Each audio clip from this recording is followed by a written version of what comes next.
It's a pleasure to be here in the fourcornersproject.org studio here in Beit Shemesh, Israel. And we are so lucky we have with us one of my close friends and an original 6-member of Schlock Rock, and even before Schlock Rock, Kesher, Yonah Lloyd. Yonah Lloyd, give us a Lenny hand. Solomon. Thank you for having me. So, Thank you. first thing we're going to do some paperwork in the middle of the show, around 15 minutes in. I'm going to have to do the paperwork because we are in the middle of our 40-day end-of-year campaign, which is very, very important. And we also have to tell people about all the shows that are coming up. But let's get right into it because we have a lot of stuff to talk about, a lot of stuff. So the first thing... so little time. And so little time. You are one of the building blocks of Schlock, you know.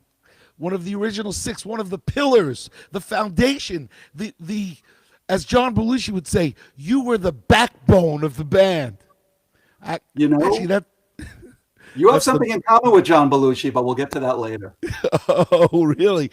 Okay, so first thing is, Yonah, why don't you tell everybody how we met and how you joined the band? Oh, my goodness. Okay. Well, first of all, Hanukkah Sameach, Lenny and everybody. Oh, yeah, Hanukkah Sameach. Okay, we're here. I'm here at home in Chashmonaim, so it's natural that I kind of wanted to do a Hanukkah show with you for the Chashmonaim, right? Yes, Chashmonaim is integral, of course, to Hanukkah. And in Israel, there's a lot of neighborhoods right around Chashmonaim, like Maccabim. And Lapid and Modi'in, all the whole story happened in this neighborhood. Yeah. Wow, that's unbelievable. This is our big tourist season, or we used to be anyway. And hey, Lenny, Chodesh Tov. It is Rosh Chodesh. That's right. It's Rosh Chodesh. It's new moon. Ba ba ba ba ba ba ba ba. New moon, new moon, new moon. Remember recording that? Oh yeah, no. We better not do a cappella. No. How did we meet? Okay, so first of all, I know how you think we met, but I think we met even before how you think you thought we met, because you said, first of all, I'm like your biggest fan, by the way. I have seen all 64 of your shows. I love you. I love what you've done. You completely were a game changer in both the Jewish music industry and the Jewish outreach industry and Jewish education industry. A one-man show. You did it all. Did you have a manager? No. Did you have an agent? Did you have a publicist? Did you? No, it was Lenny. And so, kol hakavod, all props, as they say, to you, Solomon. Thank you. Amazing. So I'm a huge fanboy of yours. And you said on one of your previous shows that you started your musical career in 1981, right? Right. With a band called? The Shemesh Orchestra. The Shemesh Orchestra. By the way, you live in Beit Shemesh, so kind of nice full circle. I thought about that. It's funny. The Shemesh Orchestra. And the Shemesh Orchestra used to play NCSY Shabbatons. That's right. In 1981, I was the Torah Fund chairman for Long Island Ma'alot NCSY, which means it is very likely that we met. I was at every event, and I'm sure you and Rabbi Arl. I mean, you played one of Rabbi Arlovsky's events. I'm sure. Yes, right, because it was started in September '81 was the first time, and '82, that season '81-'82, I was already playing Long Island region in the middle of. In kind of like March '82, I bet you were at that Shabbaton. No question, I was there. No question. And have we ever talked about this before? No, we have never talked about it. I held out on you until I had the opportunity in front of the millions that are watching you live to tell the story. How did we meet? I'll tell you how we met. We met because you were on a date. You know what? You should tell the story. It was your date. I wasn't there. Yes, but you told me this yesterday, and I had forgotten. So I was on a date, and I mentioned to this girl that I was looking for a guitar player for my band, Kesher, because the lead guitar player, who was Shlomo Horowitz, was moving to Baltimore, or maybe he was even living in Baltimore at the time. Yeah. And we had to replace him, and her name was Randy, and she said, I was in Israel last year, and my friend played guitar with one hand and piano with another hand. You told me this yesterday. So, and then you said, and then I said, well, I'd like to meet him. And then I auditioned you in my So I got shul. wait, hang on. So I'll take it from here because you wouldn't know what my end of it was. I got a phone call, I guess, at some point, and it's you on the phone. Hi, this is Lenny Solomon, band of Kesher, and we need a guitar player. Are you interested? And I said, let me think about it. So I hang up because I had no interest in playing Jewish music at the time. I was all of 19 years old, and I was into rock and roll. And you know, we could talk about Jewish music because I loved some of it, but it didn't seem like something I was interested in playing. And so I started to ask around, and I started asking people, does anybody know Kesher? Well, I'd never heard of you guys, right? I wasn't into the scene. And somebody said, I think they just did a concert, and they lit candles on the stage. You did, right? Yes, for the song Matale. I said, they didn't say that. I said to myself, oh, cool. They're like into satanic stuff. Okay, I'll call this guy back. So I called you back, and I was like, Len, I'd love to meet you. No problem. And I have this whole scene in my head. Anyway, I get to your house, and it was a totally different scene. Walk in the door, lost my feet.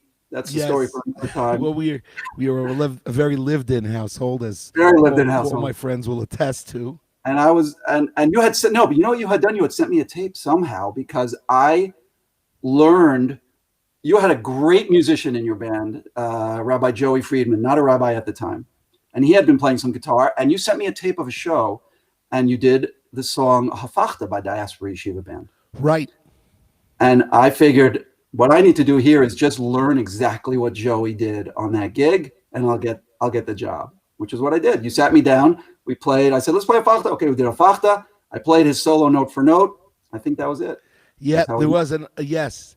And also I thought, wow, this is the type of person I want in my band, because you weren't a standstill guitar player. Oh, no. No, so you were a rock and roll guitar player, which really my whole goal was to take Kesher in that direction.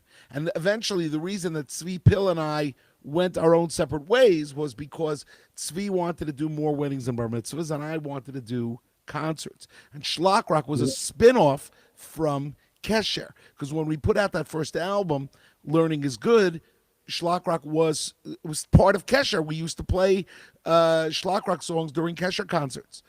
And then finally, we had a little bit of I don't want to say a falling out, because we never really fell out, but I went my own separate way. I told Tzvi I'm going to go and become a Jewish rock and roller, which is what I wanted to. You dragged me along with you. And you came along with me. Come, Schlock Rock's going to be fun. Wait, but speaking of Kesher, hang on, because I brought a goodie.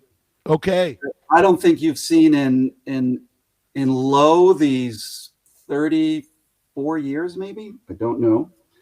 But if anybody has one of these, okay, in the audience, this would be a real find. All right. Look at this list of Kesher USA on the front, the Kesher USA tour, and all the cities that we played on the back. And all the cities that we played. So, and that logo was fabulous. Fabulous. I love that logo. Oh. Who did the logo? It was before me, but who did the logo? I don't know. Tzvi Pill had somebody do it. Tzvi was an excellent businessman, and he was a very good drummer, and had a great voice. And we actually, Tzvi Pill and I, met at Camp Dor Golding. That's how we got together. Which was a Federation camp that I went to for 2 summers. So when I was 13 and 14, or 14 and 15. But so you dragged me along. Listen, I was a kid. I was a teenager, and I was at school. And next thing I know, right, I had my first frequent flyer airline card from the great, but no longer existing Piedmont Airlines, which was really our airline. Okay, we were on that airplane every weekend. That's right. We would fly to Norfolk. We would fly to Richmond. We would fly to wherever they went, because we played Shabbatons every weekend for NCSY. We did. It was fun. And then came this sort of big moment. There was this transformation in our lives that took place. So I'm going to ask you, and see if you know. I'm going to ask you two questions that have the exact same answer. Okay. Question number 1 about your Belushi comment, right? Yeah. What does Lenny Solomon have in common with John Belushi and Robin Williams and Bruce Springsteen and Frank Sinatra and Marilyn Monroe and Tony Bennett and President Nixon and John Lennon, and even Elvis Presley. And Lenny Solomon is in that same category. And the second question, which still has the same answer, is what was the biggest audience that you ever played to that heard your music, that heard your message, and we're all watching you at the same time? Let's go back to January 1986. Should I roll that film? Roll what I sent you. Absolutely. Okay.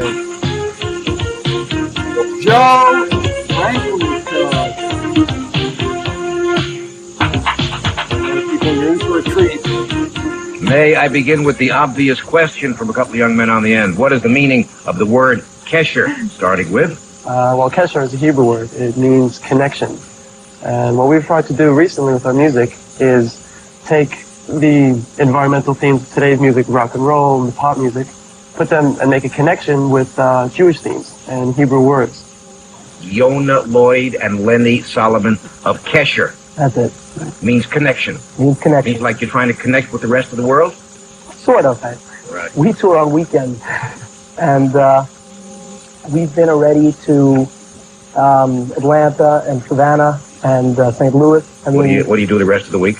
Well, I used to be an accountant, but right now I'm in music full time, working for the Jewish Public School Youth Movement. Right. And I'm in Queens College, undergrad. That's right. Gail, want to hear a sample? Sure, I'd love it. Want to hear a sample, Wendy? Yeah. They're of the moment. They're hot. The records are, haven't you won some awards or won some? Well, yeah, we have a song right now which is number 3 on the charts in Israel. Wow. Okay. And moving up, hopefully. If you want to know what means kesher, it means good music, and here is a touch of kesher, a TV version. And look at us. Kids.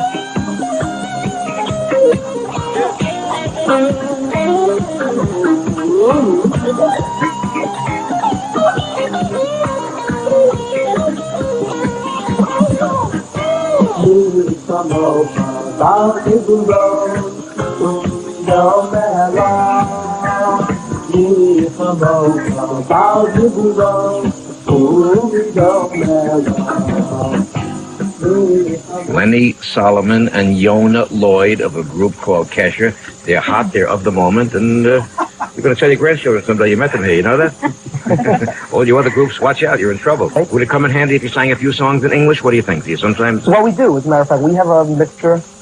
We do some song parodies, too, like the Weird Al Yankovic type stuff with Jewish themes. You get that weird? Yeah. Oh, my God. Do you get that weird? Joe Franklin. We get that weird. We got that weird. By the way, his name was Joe Fortgang. Check them out. I didn't know that. His real name is Joe Fortgang? Yeah. He may be related to, the Fort Schlamey or whoever you might know from the Fortgang. Joe Franklin. I'm telling you, Len. I didn't know John Belushi was on Joe Franklin, though.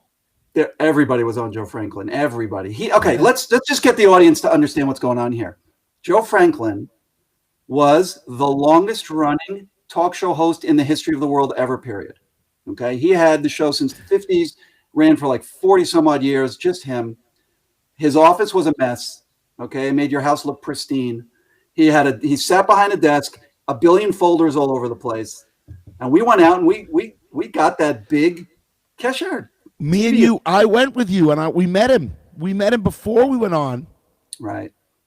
You remember? I remember going into his office. There were papers everywhere. I mean, there wasn't a place that you could move without papers. And he was sitting behind this big desk piled up with papers.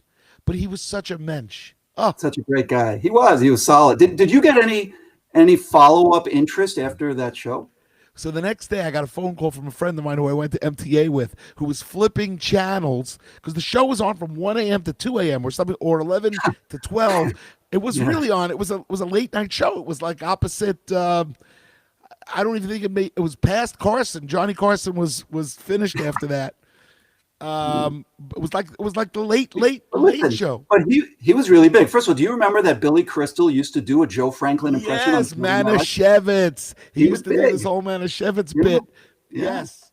He used to be on I remember he used to be on at 4 p.m. on WOR because it was followed by like the $1 Million Movie or something they used to have on Channel 9 in the afternoon. Joe was a legacy and a legend, and so and that was our first TV appearance. And I want you to know, to all the audience out there watching, Danny Block just commented. Danny Block just chimed in. He comments, Lenny Solomon calling someone else's place a mess. Really? Hey, Danny. No, Danny, you don't understand.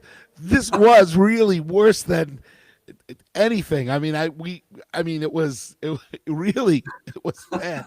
But, okay, Yeah. we're not going to go there. Listen. Danny, we're going to get you on in a couple of weeks. We got to get you on after the December hiatus. We are such Hollywood people now. And you know, this is the last show of 2020 that we're going to be doing live. You know what? By the way, and I had to work really hard. Remember, I watched 64 of your shows. I had to work really hard to find a baseball hat that you had not yet worn. And I was like keeping track. I don't think you have a Golden State Warriors hat, so I figured I do not, and I do not have a Golden State Warriors hat. That's the first, and I am wearing, because you said you'd be wearing a hat that I had never worn. I went through my hats that I've never worn, and I'm wearing a Brooklyn Cyclone hat that somebody gave me. It's funny you should say, because I was going to wear, this looks like such a setup, but it's not a setup. I was going to wear a Met hat, right? But really, it's a visor. Visors are very not cool. So, right. Well, you know what? But I'm a Met fan, and so, you know. Listen, they've got a good new owner, and but we shouldn't talk about the Mets right now, because Danny's writing, I have a lot of hockey jerseys. Yes, you do. Yes, you do, Danny.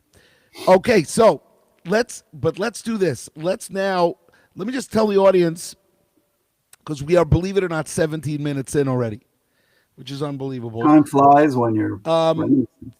We have tomorrow night, which is the 16th of December, and the 7th night of Hanukkah. I'm doing a show for the Jewish Federation of South Palm Beach County and PJ Library. That should be online. There should be a link for you to watch it. Don't know what time it is. I think it's 6 p.m. actually, which is 1 a.m. in Israel. But for those of you who are on the East Coast, 6 p.m., I will be doing a show there. The 20th, I am one of the celebrities on the game show Holy Yid Squares. Lenny. Lenny. No, Lenny, really. Yes, Holy Yid Squares. I just want to know. Did you get the Paul Lind? Did you get that center? Paul Lind is the that middle. Holy center square. Paul Lind is the middle space. I think they gave that to Mordechai Ben David. You know, Lenny Solomon doesn't get the middle square. Oh my goodness. Or I could be the Rich Little, but you know, I didn't get him either. I think I'm one of the middle. I think I'm the middle, like right or middle left. That's great. It was so much fun. Mordechai Ben David, Avram Fried, Shia Mendlowitz, A.B. Rottenberg, Yisrael Lamb. Serious. Big names. And then there was me. I was I thought I was like the ninth guy, but there was, you know, it was fun. It was really fun. And looking forward to that. Yeah. So, all right. So, anyway, so those are the three. And then so now let's talk about, just for 30 seconds, everybody out there, all the people that have watched all the shows, who love our videos, who love our songs, our albums, our webisodes, guys, you have to go to the website, www.fourcornersproject.org, make a donation for the year. You still have 17 days or 16 days until the end of 2020, so you can get a tax-deductible donation and keep us going. That's important. The accountant. There's the accountant in you coming out. That's right, the accounting degree. As I told Joe Franklin that I'm an accountant, which I was. I left accounting. No, I had already left accounting. Yeah, well, you said on the show you were doing music full-time now, Jewish Public School Youth. But did you notice, by the way, how almost prophetic Joe was at the end there when he said, hey, guys, do you do any songs in English? Now, he didn't know about Schlager. No. He didn't. That was the transformational month, right? Because January '86 is when we went in. Was that when we went into the studio? January 86 was the launch of Schlock Rock Learning is Good. So we were in the studio December 85. December, okay, a month we hadn't earlier. released that album. That album just came out that week, January 26th, 86. And that show aired, for everybody out there, it aired January, I believe it was 30th, 1986, January 30th. I mean, I remember these Meshuggah dates. How I remember it, I don't know, but that it was our first TV appearance. How could you not remember it? You always remember your first TV appearance. Right. You know. But that was when Schlock Rock started to almost become real. It wasn't real yet. No, okay? It was not. But at least you had an album in the can, right? Which is yes, we did. And it took 3 months for that album to catch on once we released it. And it was what an experience. And it's so different today. I mean, you think about it, people get starting in the business today. It's just a totally different experience for me. Back then, it was jumping around from distributor to distributor, dropping off 50 CDs here, going to radio stations, dropping off CDs. But there were no CDs. It was cassettes. I was dropping off cassettes. We didn't even have vinyl. Vinyl had left. CDs had not come in yet, and it was cassettes, which is crazy. Right. Let's talk for a second about songwriting. Do you remember if you wrote any songs with me? Both Schlock Rock and Kesher. Okay, I do. I'll tell you, I remember I wrote one song for Kesher called Romamu, but I remember it because one day we were playing it somewhere, and it turns out that it became a dance. Like there was a Romamu dance. Yeah. And I'm like, oh my God, wow, we've arrived. Like that had to be Seaboard Region. That had to be Seaboard Region. I think it was maybe. I know they were dancing it in Stern College. So it was like a dance. So then it was the advisors that made up the dance, right? That was something. Romamu. So that was for Kesher. No, but you wrote almost everything in Kesher I remember Romamu. I love that song. I've even played it on one of these shows. I think I can't remember. I believe I played it on one of these shows. You did. And then for Schlock Rock, Cohen, but Cohen was more of a just popped into my head kind of a goof. I wrote it. I gave it to you because it was a Belushi, Aykroyd, Blues Brothers. Indeed. Yeah, and it turned into a great stage. Great song. Oh. It was, and it was a great stage show for us because Danny and Danny might still be listening. Danny and I would do the, going into each other, and it was with the steps, and we had the dances going on. So it ended up. Yeah, we had some great dance moves that you guys did. The Thriller song where we did Tefillah. We all did the Michael Jackson move. We tried to do the Michael Jackson. Jerry Aloof was popping in saying, "Hi, kids." Hey, Jerry. There we go. Is everybody who has followed Schlock Rock and Yonah and myself for the last? I have to tell you, it's one thing. You have songwriting. I mean, that was definitely your domain. We all kind of kicked in a little bit, but there are certain songs, at least for me, okay, that I remember so much looking forward to playing because they were just, to me, they were great. Like if you were to ask me, you could ask me since I'm here, like what the favorite songs were to play as a musician, and maybe when Danny's on, you can ask Danny. Everybody will have their feel. Yeah, what did you like the best? What songs did you like playing when I called them? I'll tell you what I like the best. I love Streets of Jerusalem. Oh yeah, and you didn't see that coming. Did not know. I love it. It's got the best groove. It builds. The words are beautiful. The whole crescendo of the song, it's stunning. I love Streets of Jerusalem. So that's a big one for me. I love Minion Man, but for a different reason. It's a great song. Don't get me. It's one of your biggest, if not most popular songs, both from you and the Maccabees, right? Right. What I love about it, I remember the last time we played it together in the amphitheater in Beit Shemesh one year. Full house, screaming everybody. But the best part is you didn't have to sing because everybody knew it. So it's one of those moments in a concert where you hear the audience singing your own song back at you, right? Yes. That's the Bruce Springsteen moments. We had those moments, there were a number of times when I felt that. When we played YU, when I played Yeshiva University, we would feel that. because the kids knew everything that we were playing, and they weren't kids; they were maybe They were my contemporaries. Remember, I was still 20. They knew everything. They knew everything we were playing. And they knew it all. Yeah. And you remember when we played in Israel the what was called the Soldiers? When we played the I'm forgetting the word. Oh, you mean the Machane Shmonim? Machane Shmonim. Sure. The girls were in 2 weeks of training. That's right, training. That's the word I'm looking for. We didn't know it was a girls only army base. We did not. We're just sitting there la-di-da setting up. And then all of a sudden, 250 girls burst in. We start playing. We played for 2 hours straight. They burst. We never said a word to them. No. We never said a word to them before the show. We never said a word to them after, but they went crazy. That was a Bruce Springsteen moment. I said, oh, my God.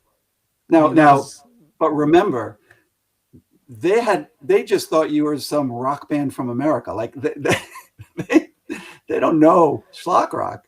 Right. It's just, wow, American guys, American music, and they dance like crazy for 2 straight hours. Right. Some great footage of that in the videos that we made the video on the trip, which was really fun.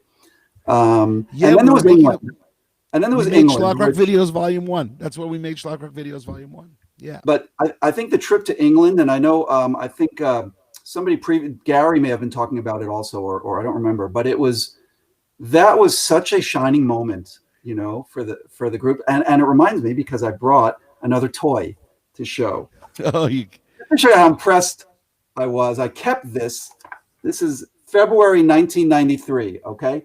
This is the playbill. Now, lest you think it's one of these 4-page things, this is literally like a Broadway playbill. It's loaded with advertisements, pictures, and everything. It's just it was put amazing everything into it. So apparently, actually, I was one of the sponsors. I didn't even realize at the time. Lloyd's Bank. I didn't know that you had a bank. And now you know. And the other thing is that it features a very interesting once and only image of you, Lenny. If anybody can you find Lenny in this picture? Probably not, because you're not wearing glasses, Len. Yes, no glasses. Check it out. No glasses. I think that's the only time you've taken a professional picture without your glasses. And look. Yes, I'm not even sure why I did that. It was for the international edition. That's why it was for the Brits. Okay, I have to ask you one thing though. One question that's been on my mind. Okay, first of all, musical influences is a very important topic, right? And we all have similar. You know, we grew up a few years apart, and similar secular influences, right? Right. All right. I remember when we were out on the circuit, and then you had Mark Skyer on, and Kabbalah came on onto the scene, and I watched that episode, and I was so excited because I think I would say that band was my favorite Jewish band ever. Top 3 for sure, with Diaspora and Judea. For me, Diaspora, Judea, Kabbalah. Right. So I love Kabbalah, and I had a bias because the guitar player Izzy was my roommate at Yeshivat HaKotel. Amazing. Yeah. So we both had our guitars there. We would jam, we would hang, get to know each other. We even played some gigs. We had our own little band in Israel. And then Kabbalah came out, and boom, that was amazing. But another one that was a huge influence for me was Steve Samenowitz. Do you know Steve Samenowitz? Yeah, of course. And he had the Jewish Blues album, right? He came out in '79 with this Jewish blues had never been done before. He was a neighbor of mine where I grew up in Long Beach. And he came out with this album, and I was his roadie. So I was going to these gigs with Raya Mehemna and Diaspora, Town Hall, and Brooklyn College, all these gigs that were going on in like 81, 82, getting to see the scene, right? As the schlepper. I was setting up the amps and selling the merchandise and whatever. Right. And Steve was such an influence on me because not only an incredible musicologist and musician, but a mensch and just talked to me about the industry, and kind of didn't know he was preparing me for you. But about a year or two later, I met you, and I'm like, well, I'm ready for this. Okay, I can handle being, Look, for being in this thing. it was really great being in Jewish music if you think about it, because the secular world had its pitfalls. Jewish music was not exactly. We didn't have to go down the road of let's call it non-Torah behavior. Would you say? Would you agree with this? You had a message, and we stuck to it and lived it and shared it. And I think, look, I'm not just a fan of yours. I support the fourcornersproject.org. It's so interesting and creative to not give up on the fact that there's so many kids that don't get reached in a conventional way. You proved it over and over again. You're the legend for. You mentioned guys like Ben David, and you talk about Freed or all the other guys you mentioned. But if you were to ask them who's had the most hashpa'a, who's had the most influence on the youth in America, because public school kids aren't listening to MBD, and they're not listening to whomever is the flavor of the month, every few years. There was no connection for them. It was you. Right. You opened that up. Yeah, I always called Schlock Rock the pipeline. It was the pipeline between the secular world and the Jewish world. So now you take that into an online experience with Four Corners Project, and so I'm hugely impressed with what you're doing, and I hope everybody just says, okay, this is a proven thing. It's not as if you're sending your money somewhere and saying maybe it'll work, maybe it won't. This one's going to work. So yeah, it's worked for 34 years. It's unbelievable.